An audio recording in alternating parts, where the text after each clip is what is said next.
প্রেরণ করলাম, তারা এসেছে কাবাকে নিশ্চিহ্ন করার জন্য হাতির পিঠে চড়ে। আল্লাহ বলেন তোদের হাতির মোকাবিলায় আমি ছোট্ট ছোট্ট পাখি দিলাম, ওই পাখিরা মুখে নিয়ে তার মিহিম বিহিজারাতিম মিন সিজিল, ছোট্ট ছোট্ট নুড়িকণাগুলো দিয়ে নিক্ষেপ যখন করত, প্রত্যেকটা পাথর কণা কাফের মুশরিকদের মাথা থেকে ঢুকে পাছা দিয়ে বের হয়ে যেত।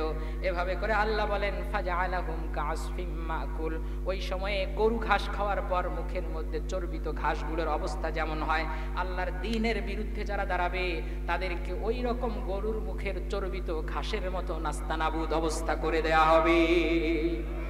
আল্লাহ বলেন কাল্লা, এগুলো ভয় পাওয়ার কোনো কারণ নাই। লা তুতিউহু, তাকে কখনো অনুসরণ করা যাবে না, বরং অনুসরণ করতে হবে ওয়াসজুদ, সিজদা দিতে হবে। কাকে সিজদা দিবেন ভাই বলেন? জোরে বলেন, সিজদা কাকে দিবেন? কোন পীরকে সিজদা দেয়া যাবে নাকি? আমার দৃষ্টিতে পীর আগে না রাসূল আগে? কোরআন আগে না পীর আগে? হাদিস আগে না পীর আগে? দল আগে না কোরআন আগে? কোন জিনিস সত্য না মিথ্যা, কোন জিনিস সঠিক না বেঠিক, কোন জিনিস ভুল নাকি কারেক্ট, এই জিনিসটা বোঝার জন্য সর্বপ্রথম যদি আমি দেখি হুজুর আমার দলের না কার দলের, ওইটা না দেখে প্রথমেই দেখতে হবে আমার হুজুর কি কইছে, ওইটা বিষয় না, হুজুর যেটা কইছে ওটা কোরআনত আছে না নাই। যদি কোরআনে থাকে মানবো, আর কোরআনে যদি না থাকে আমার পীর তার পীর তার পীর, আমার 14টা পীর সব পীর একসাথেও যদি কয় তাও আমি মানতে পারি। জোরে বলেন মানতে পারি। আর জোরে বলেন মানতে পারি।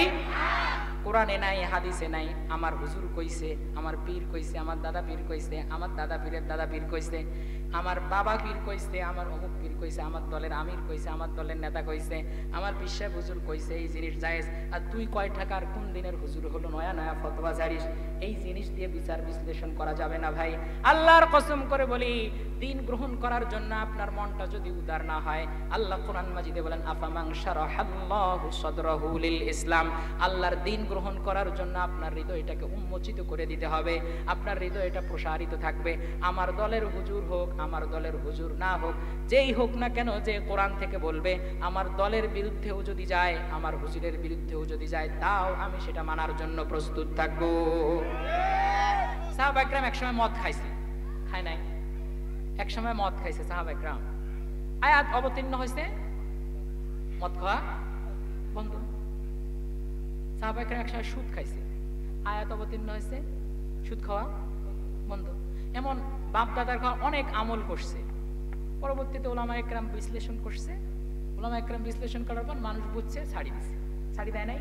সাহাবা একরামদের এইটাই অভ্যাস ছিল, সামি'না ওয়া আতা'না, শুনলাম মেনে নিলাম, শুনলাম মেনে নিলাম। কিন্তু আমি যদি গো ধরে বসে থাকি, আমার হুজুর কাছে তার উপরে তুই বড় হুজুর হছিস, তোর হুজুর যে সবচেয়ে বড় হুজুর, ওই কথা গাইছিস, আমার হুজুরের থাকি বড় হুজুর নাই, এই চিন্তাই তো ভুল ভাই। আমি আপনাদের কথা মনে হয় কষি এই কথা, কাতারের মধ্যে ডক্টর ইউসুফ আল কারজাউইর দোতলা একটা বাড়ি। ডক্টর ইউসুফ আল কারজাউই পৃথিবীর দুইজন যদি শ্রেষ্ঠ আলেম হয়, একজন তাকি উসমানী আর একজন ইউসুফ আল কারজাউই। বাড়ি হলো মিশরে, তাকে ওই জায়গা থেকে নির্বাসন দিয়ে পাঠানো হয়েছে কোথায়? কাতারে। তার সাথে দেখা করতে গেছি, যাওয়ার পর ওইখানে দেখলাম তাফসিরে মুঈনের লেখক, একটা তাফসিরের লেখক, সে ডক্টর ইউসুফ আল কারজাউইর খাদেম। খেয়াল করছেন? বাংলাদেশে উইয়ের মতো হুজুর হলে ওই আর একটা খানকা খুলি বসে থাকলে উই কি কম ছোট হুজুর, মোর পিছলে নামাজ পড়বেন না তো উইয়ের পাশ পায় নামাজ পড়বেন, মানে ওই বড় হুজুর। কিন্তু সেই তাফসিরে মুঈনের লেখক উনি ডক্টর ইউসুফ আল কারজাউইর দেয়ালের মধ্যে একটা ছবি লাগানো। তা আমরা বাংলাদেশের হুজুর মাথা সবসময় গরম, ফতোয়া দিয়ে হারাম টারাম করবে বলে বড় হুজুর যাই। তো শুরুতে আমরা বলছি যে ইয়া আল্লাহ শাইখ মা হাযা লিআই শাইইন হাযিহি সূরা ফি হাযিহিল মাকান, এই জায়গার মধ্যে এই ছবি কেন? তখন সে উত্তর দিল যে ভাই আনা আখতালিফু আলা হাযিহিল মাসআলা, আমি শাইখের সাথে ডক্টর ইউসুফ আল কারজাউইর সাথে এই মাসআলার বিষয়ে তার সাথে দ্বিমত পোষণ করি, তার এই জিনিসটা আমি মানতেই পারি না। আচ্ছা, আপনি যদি মানতে না পারেন তা হুজুরের খেদমত করবেন একজন 10 বছর যাবত, এগুলো কথা কন আমাকে, মানে বাংলাদেশের হুজুর যদি খাদেম হলে হয় তাহলে আমরা অ্যাঙ্কুরি করলাম হয়, তুই করছে এই মাসালা মারিস না, ফির ওই হুজুরের পাউটি বিষ। উনি আমাদেরকে উত্তর দিলেন দেখুন, আমি হুজুরের 100টা মাসআলার একটা মাসআলার সাথে মতবিরোধ করি, কিন্তু 99টা মাসআলা আমি হুজুরের কাছ থেকে শিখি। তো একটা মাসআলার জন্য 99টা মাসআলা থেকে নিজেকে বঞ্চিত করব কিভাবে, মাহরুম করব কিভাবে? আমি একটা জিনিস ছেড়ে দিয়েছি, 99টা জিনিস গ্রহণ করেছি। বলেন না সুবহানাল্লাহ।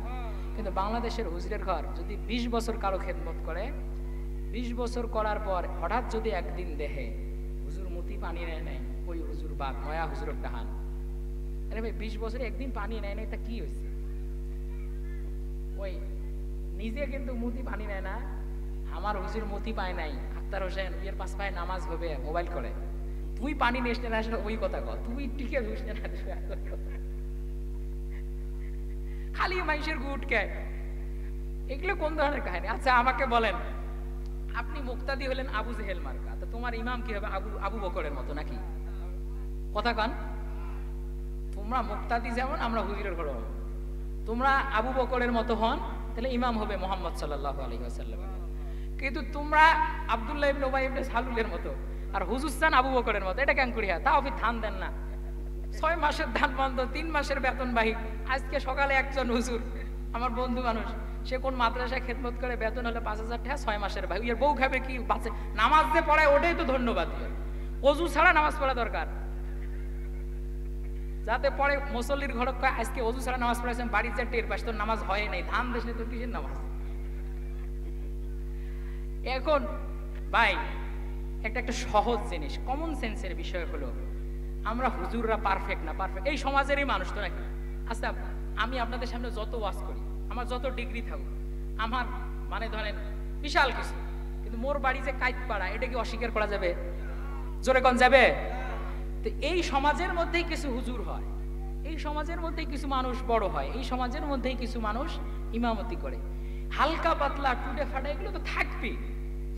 এখন তোমরা নিজে চলেন গোরগোবিন্দের মতো, আর ইমাম চান শাহজালালের মতো, এটা কি সম্ভব? ইমাম দেখবেন তোমার থেকে এহনা ভাব, এনাফ, আর কোনো এক্সকিউজ কয় যে এর পাঁচ পায়ে নামাজ হবে, তাই দাড়ি নাই, নামাজ হবে না। তোর বাপের যে দাড়ি নাই ওই কথা কাই, তোর ভাইয়ের দাড়ি নাই ওই কথা কাই করবে? কারো দাড়ি নাই, ওইয়ের মধ্যে যার কেরাত হলো তার পিছনে নামাজ পড়ে হয়ে গেল, ঝামেলা শেষ। ওটার জন্য মোবাইল করা না গে, ফতুয়া খোঁজা না গে, কি কয় ওই এর মাওক পোষে না, ওই হুজুরের পাঁচ পায়ে নামাজ পড়ে। তোর মাক যে তুই কাপড় দিস না ওই কথা কাই করবে? খালি শোক দোষ হুজুরের, হুজুরের বাড়ির টিভি, এর পাঁচ পায়ে নামাজ হওয়ার নাই, হুজুরের বাড়িতে কি? আর ওই সারাদিন ইউটিউবের মধ্যে যে বিভিন্ন ধরনের ছবি দেখে ওগুলি খবর নাই, ব্লু ফিল্ম দেখে তাও দোষ নাই। হুজুর একদিন একটা ধুম্মা চললে গান শুনছে, আশিক বানায় গান শুনছে, হুজুরের পাঁচ পায়ে নামাজ পড়া যায় নাই। নানা ফির দেখেন না এগুলো, পরে বদনাম হবে হুজুরের ঘরে। নানা অবশ্য এলে বোঝে না। যাই হোক, বেশি আমরা যেমন আমাদের থেকে একটু বেস্ট হলেই উই ক্যান ওবে দেম, আমরা তাদেরকে মেনে নেব। রাজি আছেন ইনশাল্লাহ? এই ছোটখাটো বিষয় নিয়ে ওই দল করে, ওই চুরি হাসর পড়ে না না পড়ে এর পাঁচ পায়ে নামাজ হবার নাই, এই ধরনের ফতুয়া খোঁজার দরকার নেই। রাজি আছেন সবাই ইনশাল্লাহ? সবাই জোরে কান রাজি আছেন ইনশাল্লাহ?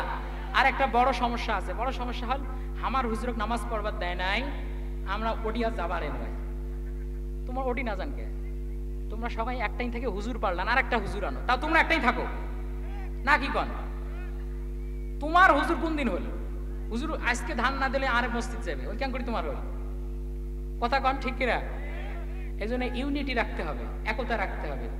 আমার হুজুর, আমার মাঠ, আমার কথা কবার দেয় নাই, মুখ সভাপতি বানায় নাই, মুখ সেক্রেটারি বানায় নাই, ওটিয়া যাবার না। বললে না দেখিয়ে দেখবেন আমি ইসলামের জন্য যাচ্ছি। আমি মসজিদে 10,000 টাকা দান করছি আল্লাহর সন্তুষ্টির জন্য। এখন তারা মিটিং টিটিং করে আমাকে ডাকে না, আমি তো ওই মিটিং টিটিং এর জন্য আমার ঘাম ঝরার 10,000 টাকা দেই নাই, আমি দিয়েছি আল্লাহর সন্তুষ্টির জন্য। দিছি, আল্লাহ কবুল করছে। এলামুক মিটিং ও ডাহাক আর না ডাহাক, মোট টেহার কাজ আল্লাহ রাব্বুল আলামিন কিয়ামতের মধ্যে ডাবল করে দিবে। ওটি আল্লাহ থাকি নেম, মানুষ মুখ চা খাওয়ায় নাই, ওই জিনিস ধান্দা করি লাভ আছে? জোরে বলেন লাভ আছে? এই সংকীর্ণতাগুলো থেকে উপরে উঠে আসতে হবে। রাজি আছেন সবাই ইনশাআল্লাহ? শেষ শব্দের মধ্যে বলেছি ওয়াসজুদ ওয়াক্তারিব, এই আয়াতটা সেজদার আয়াত। সবাই বাড়ি গিয়ে একটা সেজদা দিয়ে নেবেন। মা বোনেরা যারা পর্দার আড়ালে আছেন তারাও একটা সেজদা দেবেন। কিভাবে সেজদা দিতে হয় কারো কাছ থেকে শুনে সেজদা দিয়ে নেবেন। তো আমরা সূরাতুল আলাকের 21টি আয়াত 30 পারার শুরু থেকে শেষ পর্যন্ত তরজমা এবং সংক্ষিপ্ত তাফসীর আলহামদুলিল্লাহ শেষ করেছি। সবাই বলে আলহামদুলিল্লাহ। আপনারা কি বেজার হয়েছেন? সবাই বলেন বেজার হয়েছেন? তাই এটা একটু বন্ধ করলাম। আল্লাহ যেন এই কোরআনের খাদেম হিসেবে আমাকে কবুল করেন, বলে আমিন। কিছু প্রশ্ন আছে, প্রশ্নগুলো পড়ে তারপর উত্তর দিই। প্রশ্ন